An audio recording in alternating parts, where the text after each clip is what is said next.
Bonjour à tous, je suis Tony Catalano et aujourd'hui je vous invite à me rejoindre dans une odyssée à travers le temps, une exploration de notre passé collectif, de nos réussites, de nos échecs et de ce que cela signifie d'être humain dans ce vaste univers. Ce documentaire est une fenêtre ouverte sur notre histoire, une méditation sur notre condition et sur les forces invisibles qui ont sculpté les contours de notre société à travers les millénaires. Depuis l'aube de notre existence, l'humanité a toujours été guidée par une quête incessante de compréhension et de sens. Nous avons contemplé les étoiles avec émerveillement. Nous avons tracé des cartes des mers inexplorées et nous avons cherché à déchiffrer les mystères de la nature. Chaque pierre posée, chaque ville bâtie, chaque civilisation construite est le témoignage de notre désir insatiable de dépasser les limites du possible. Mais ce voyage est loin d'être un simple récit de conquête et de triomphe. C'est aussi une histoire parsemée de douleurs, de luttes et de crises. Nous avons été témoins de guerres dévastatrices qui ont ravagé des continents, de famines et de pandémies qui ont décimé des populations, et de révolutions qui ont renversé des dynasties entières.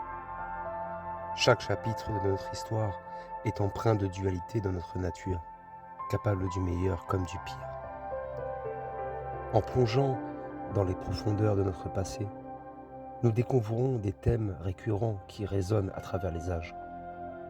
Le pouvoir et l'oppression, l'innovation et la destruction, l'espoir et le désespoir. Ces thèmes ne sont pas des simples échos d'une époque révolue. Ils sont les reflets vivants de notre réalité actuelle. Ils nous montrent comment les actions de nos ancêtres continuent de façonner notre monde d'aujourd'hui, influençant nos politiques, nos économies et nos interactions sociales. Ce documentaire est donc un appel à la réflexion, une invitation à questionner non seulement où nous sommes allés, mais aussi où nous nous dirigeons. Comment les leçons du passé peuvent-elles éclairer nos choix futurs? Comment pouvons-nous construire un avenir qui reflète les meilleures parties de notre humanité et non ses ombres? En partageant ces réflexions, je ne recherche pas seulement à narrer des faits historiques ou des histoires, mais à tisser une étoile, ou plutôt une étoile émotionnelle et intellectuelle qui nous relie tous. Chaque histoire que nous allons explorer est un fil dans le tissu complexe de l'humanité. Et chaque réflexion est une clé pour mieux comprendre un peu mieux ce grand puzzle de la vie. Alors prends place, installe-toi, respire profondément et laisse-toi emporter par ce récit. Que tu trouves de l'inspiration, consolation ou simple curiosité par ce voyage, je te promets de te transporter dans une exploration authentique et profonde de notre monde. Et ensemble, on va redécouvrir les histoires oubliées. On va célébrer les triomphes méconnus et affronter les vérités inconfortables de notre passé. Nous sommes sur le point de commencer un périple extraordinaire ensemble. Un périple à travers l'histoire de l'humanité, où chaque bond en arrière dans le temps nous aide à faire un pas en avant vers une meilleure compréhension de nous-mêmes et de notre place dans ce monde. Bienvenue dans mon documentaire.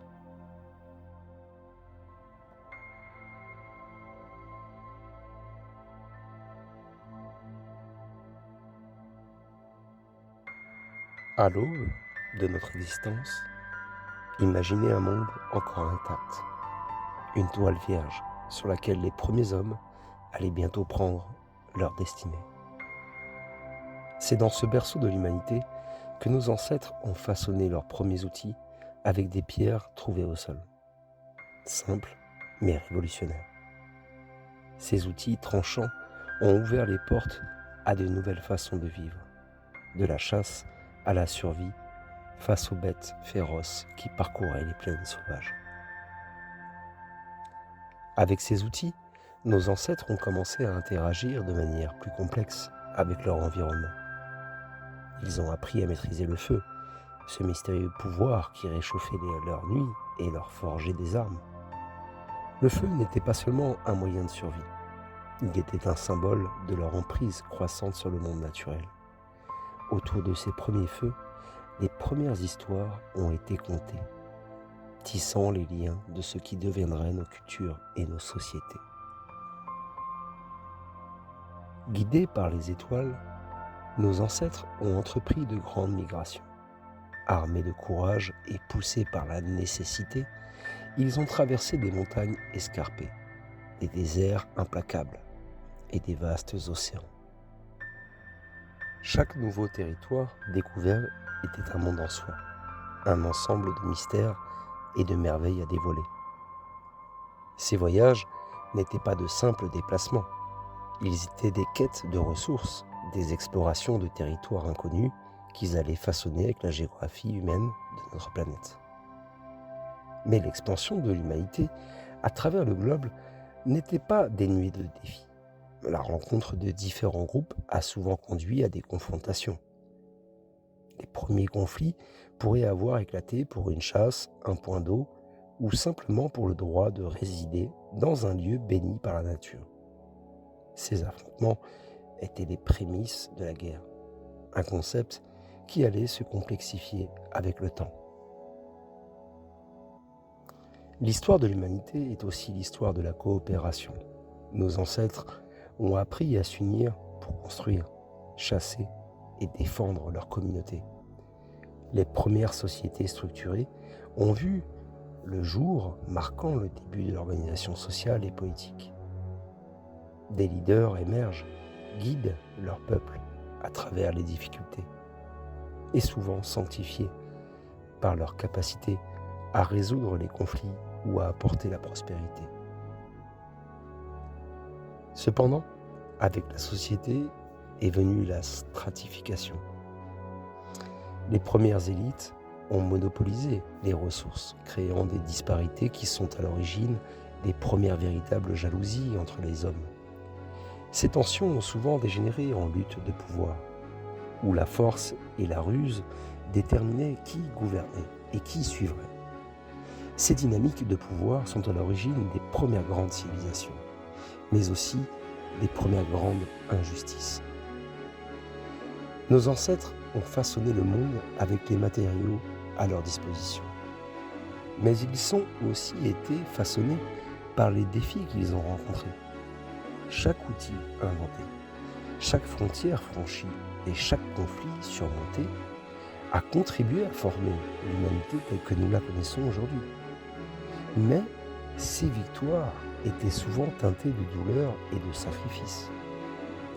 Rappelons que notre parcours n'a jamais été linéaire ni exempt de souffrance. En retraçant ces premiers pas de l'humanité, nous ne découvrons pas seulement comment nous sommes devenus ce que nous sommes. Nous découvrons aussi pourquoi les racines de beaucoup de notre plus grandes réalisations sont tout comme nos conflits les plus dévastateurs. Et ça nous plonge profondément dans ces époques révolues où chaque nouvelle aube apportait à la fois promesse, mais aussi péril.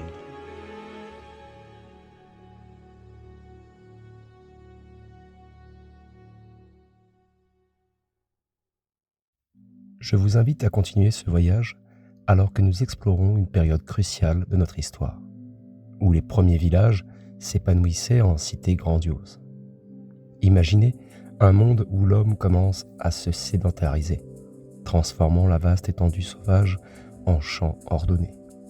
L'agriculture n'est plus qu'une simple innovation. Elle fut une révolution qui redéfinit notre relation avec la terre. Nous n'étions plus des nomades suivant les saisons et les migrations des troupeaux. Nous devenions des gardiens de la terre, cultivant et récoltant ce que nous avions semé. Cette transformation ne se fit pas sans peine. Chaque grain semé était un enjeu de survie. Chaque récolte était une victoire sur les éléments capricieux. Les communautés se solidifiaient autour de ces nouvelles ressources stables. Et avec cette stabilité naissait une structure sociale plus complexe. Les lois écrites, pour la première fois, sur des tablettes d'argile, gravées dans la pierre, n'étaient pas de simples mots, mais le fondement de civilisation qui allait durer des millénaires. Avec la stabilité venait la stratification. Les premiers rois et reines montaient sur des trônes bâtis par la richesse des récoltes et des troupeaux domestiqués. Ces dirigeants ne régnaient pas seulement sur des terres, mais sur des idées, des croyances, des économies en expansion. Le pouvoir était visible dans chaque palais construit, chaque temple érigé en l'honneur des dieux qui, croyait-on, avaient béni ces entreprises humaines. Mais ces terres de grandeur n'étaient pas exemptes de conflits. Les ressources, bien que plus abondantes, n'étaient jamais suffisantes pour étancher la soif de richesse et de pouvoir des élites. Le commerce prospère entre cités apportait des biens précieux, mais attisait également les rivalités. Des convoitises naissaient des guerres qui faisaient rage à travers des régions entières, redessinant les frontières aussi rapidement qu'elles avaient été tracées.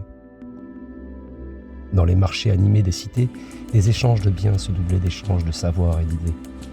Des philosophes, des poètes et des savants se rencontraient, partageant des pensées qui allaient façonner l'éthique, la politique et les arts pour des générations. Cependant, la richesse culturelle ne pouvait masquer les disparités criantes entre les classes, ni les injustices subies par ceux qui construisaient ces cités sans jamais en récolter les fruits. Derrière chaque merveille architecturale, il y avait des mains usées pour le travail, des dos courbés sous le poids des pierres.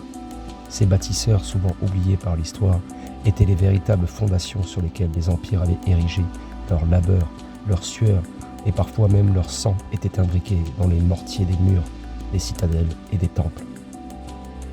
Ainsi, ces premières civilisations ne sont pas seulement le miroir de notre progrès technique ou social, mais aussi le reflet de notre âme collective, tiraillée entre l'aspiration et la grandeur et les profondeurs de la cupidité et de l'exploitation. Elle enseigne que notre civilisation, si avancée soit-elle, repose sur des équilibres précaires, sur des compromis parfois douloureux, entre nos rêves les plus nobles et nos réalités les plus sombres.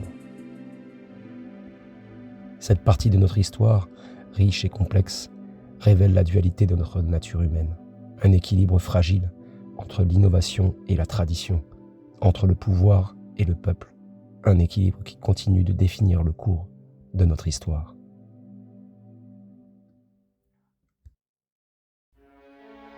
Nous voilà désormais à un tournant de notre histoire, à un moment clé où l'humanité, autrefois dispersée en petites communautés de chasseurs-cueilleurs, commence à se rassembler en de vastes agglomérations.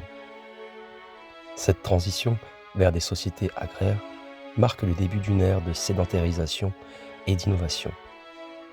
Je vais vous emmener à la découverte des premières cités-États, ces incubateurs de la civilisation moderne, où l'agriculture de subsistance cède la place à un commerce florissant et à la naissance de la monnaie. Imaginez des champs à perte de vue, travaillés avec soin par des hommes et des femmes qui, pour la première fois, pouvaient stocker le surplus de leur production. Ce surplus a non seulement assuré une sécurité alimentaire, mais a également permis le développement de métiers spécialisés. Des artisans, des potiers, des forgerons, des marchands, tous jouent un rôle essentiel dans cette nouvelle économie de marché qui prenait forme. Les marchés, lieux de rencontres et d'échanges, sont devenus le cœur battant de ces cités-États, où les idées, tout comme les biens, pouvaient être échangés librement. Avec l'introduction de la monnaie, un concept révolutionnaire à l'époque, les échanges commerciaux ont gagné en complexité, mais aussi en efficacité. La monnaie a facilité le commerce à grande échelle, dépassant les limites des trocs locaux pour atteindre des marchés régionaux, voire internationaux. Ces innovations ont non seulement propulsé l'économie, mais a également posé les fondements du système financier moderne. Cependant, cette croissance économique n'était pas exempte de défis. L'émergence du commerce et de la monnaie a engendré des inégalités jamais vues auparavant. Les riches devenaient plus riches, tandis que les pauvres luttaient pour survivre. Ces disparités ont jeté les bases de ce que nous connaissons aujourd'hui sous le nom de capitalisme, un système où le capital et sa concentration dictent souvent les dynamiques sociales et économiques. La structure même de nos sociétés a été remodelée par ces changements. Les cités-États ont vu émerger les nouvelles classes sociales, les élites commerçantes, les artisans qualifiés et les travailleurs agricoles.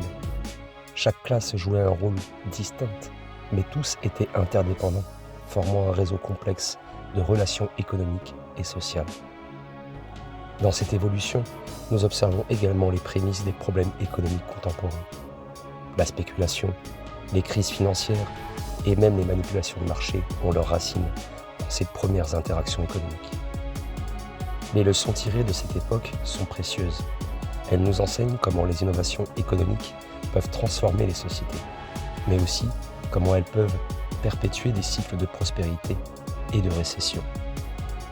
En réfléchissant à cette période, nous voyons un miroir de notre monde actuel, où les forces du marché continuent de façonner nos vies de manière indélébile.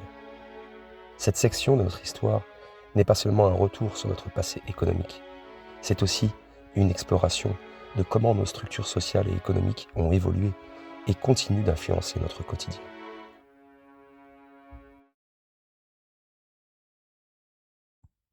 Dans ce chapitre de notre histoire, nous plongeons dans l'époque tumultueuse où les fondements de ce que nous appelons aujourd'hui le capitalisme commençaient à prendre forme.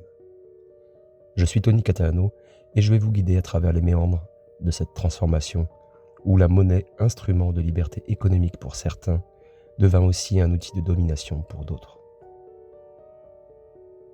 À l'origine, l'échange de biens et de services se faisait par troc, une méthode directe mais limitée par la nécessité d'une correspondance exacte des besoins entre les échangeurs. La monnaie, une invention révolutionnaire, est née de la nécessité d'un intermédiaire dans les transactions commerciales. Les premières formes de monnaie étaient souvent des objets précieux, tels que des coquillages ou des métaux rares.